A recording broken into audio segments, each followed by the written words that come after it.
even when you don't agree with Hamas or any other thing of that nature. But please protect humanity. We need all those who want to give humanitarian support to be given a passage to enter Gaza, to send water, to send food, to send medical equipment and medicine in Gaza. Israel is refusing a passage for humanitarian intervention in Gaza, and every individual who's self-respecting, especially ourselves as Africans, can never agree with a country that can refuse people water, because water is life. Ghanaians, the unity of this continent starts from here, because the determination, the self-determination of Africa started from here. When you got your first independence, we knew that day that one day South Africa will be free. And when Frelimo won in Mozambique, we celebrated in South Africa as if that was our freedom. But we knew that the freedom of the people of Mozambique means the freedom of South Africa, because that's how we are connected. We celebrate each other's achievement.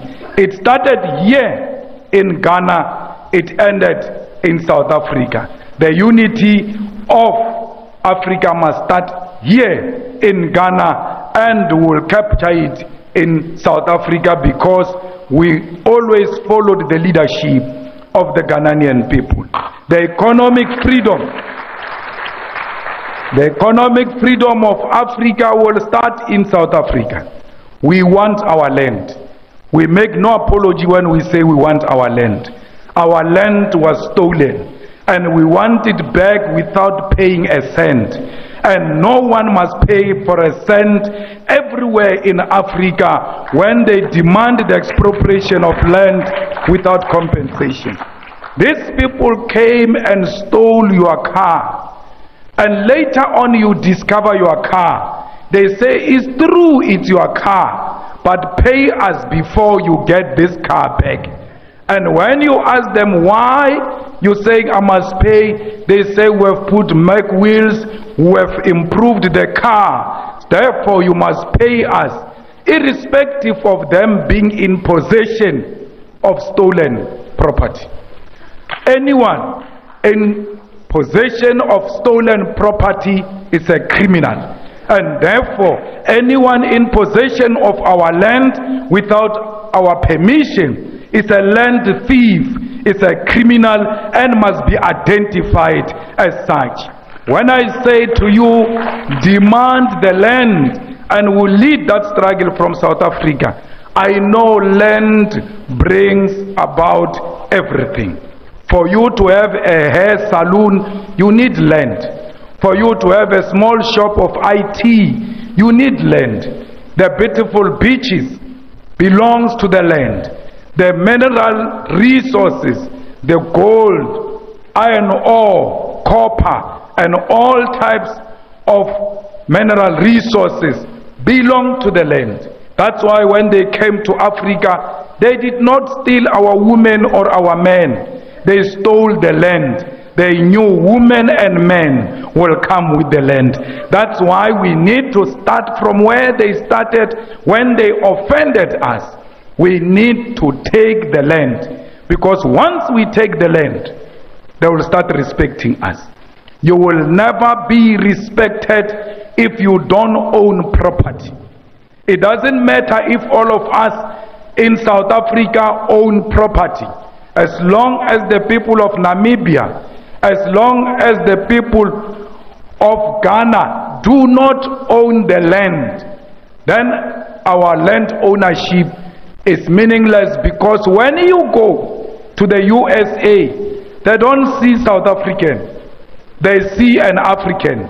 West, they can't differentiate between South Africa and Ghana. That's why all of us must reclaim the land and the mineral resources of the land and the natural resources of the land, so that when we move all over the world, when they see a black person, they should know these are the property owners of their own continent and their own land. So when we fight for economic freedom, we should do so without being ashamed. Because political freedom that Kwame Nkrumah achieved and generations after him achieved is meaningless without economic freedom. You can vote until you are purple. As long as there is no bread on the table, that vote is meaningless. You must vote when you arrive at home. You must find bread, you must find free education, you must find quality public health, you must find reliable electricity, and not what we experienced earlier on. We must make sure that we own everything that belongs to us. So Africans, I don't care how many we are, we must believe in ourselves. At least be an individually liberated African who is not scared of colonizers, who is not scared of white people, who doesn't worship the establishment, who calls a spade a spade.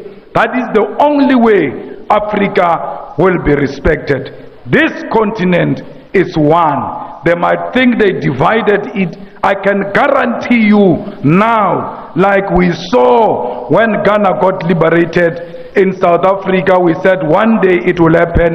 It came many years after, but eventually it came. The unity of this continent is going to come. And when we call on each other to come into each other's countries, we must embrace that with ease. Me being here in Ghana, I don't feel like I'm in a different country, because in this world there is nothing different I'm not used to in South Africa. When I look at left or right, I see my brothers and sisters. When I walk outside and drive all over, I see the poverty of Africa that I see at home. So why would I claim I'm in a different home? Because conditions are the same. So when I'm here, I'm at home. When you are in South Africa, feel at home. South Africans are not xenophobic. South Africans are peace-loving people, and I extend my invitation to all of you to come and study in South Africa, to come and work in South Africa, to come and take your holidays in South Africa, because it is your home too. The same way you welcomed us here, will welcome you in South Africa. Thank you very much. Thank you very much. I think most of the points were just complimentary more than anything. Ntantalax is not a definition of South Africa. He wanted to use xenophobia for his rise to fame. Even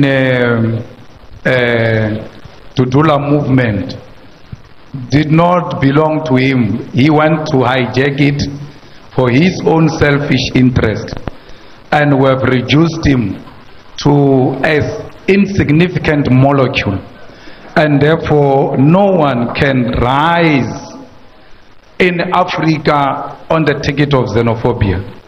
That is the beginning and the end of your political career. So anyone who says such politics is not worth entertaining, because they are short-lived politics and they will never be sustained, because politics are based on history, on philosophy, on ideology. Who of the ideological icons that are celebrated internationally and politically, progressively, was arisen into power on the basis of xenophobia? So that's why it's not sustainable. So please, such individuals who seek to project us as wrong people in South Africa, do not take them to heart. I like that. You see, speak truth to power, but please don't want to be liked. A lot of us, we suffer from wanting to be liked, especially being liked by people in power, because you seek favors. I seek no favor, for because I believe in myself. So you ought to believe in yourself. If you are an engineer like my brother here, if you are a doctor like my sister here, you've got the qualifications, you've got what it takes. You're not going to be scared of some illiterate because it comes from the bush and they say he's a soldier, a non-thinker, and you are scared that when I oppose this person, he will point a gun at me. You must tell him that put it here and shoot me and make sure I die, because I'm not scared of death. I'm scared to die before I die, because the day you stop telling the truth and you are pretending and you seek to be liked, you are dead.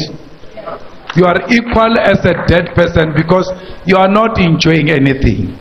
So when I live here, I'm not worried there's someone who's going to call and say, those things you spoke about them there, pay me the money I borrowed you. I don't owe anyone anything, nothing. I don't seek favors from a white man, from colonialists, from anyone. So my brother, don't be scared. Don't try to really impress, because you are impressing corruption. You are not impressing that person. You want to be liked by corruption. So you can't seek love from corruption. Corruption is the destroyer of future, and must be fought here in Ghana, and it must be fought in South Africa, and it must be fought all over Africa. So please, let's not be scared to confront the powers that be. You know, these people, when they came to enslave our people here, they were not coming to enslave people. They came to steal the minerals. They were not coming for us. Then they ended up fetching us as well to join the minerals. We were first like minerals. We were traded like minerals. When you think of undermining the democratic achievements that we've made, think of those people who were enslaved, put in boats, in their numbers chained, taken outside of our beautiful continent by force. And they could not chain you as an individual. They have to chain you 10 by 10.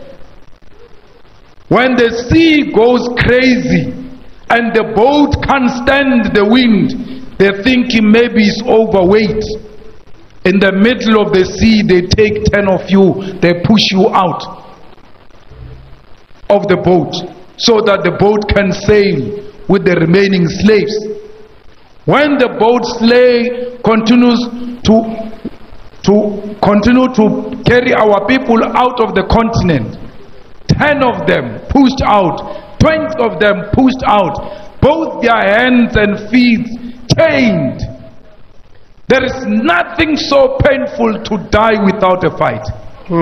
That even when you know this shark is going to kill me, let me try, maybe I will be Moses and hold the mouth, and let that time the shark is attacking you, you die with dignity because you have put some sense of fight. But our people did not have that dignity. They died chained.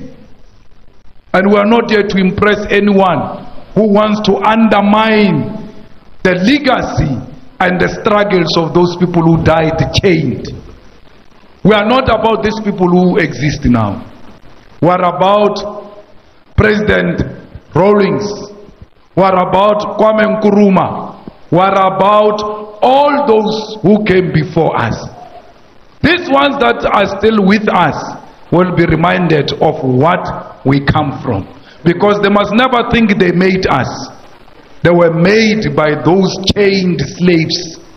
Every time you want to do wrong, every time you want to undermine the struggle and the unity of Africa, remember our people died chained. They could not put up a fight. We are fighting on their behalf, and will never retreat until their dignity is restored. Thank you very much.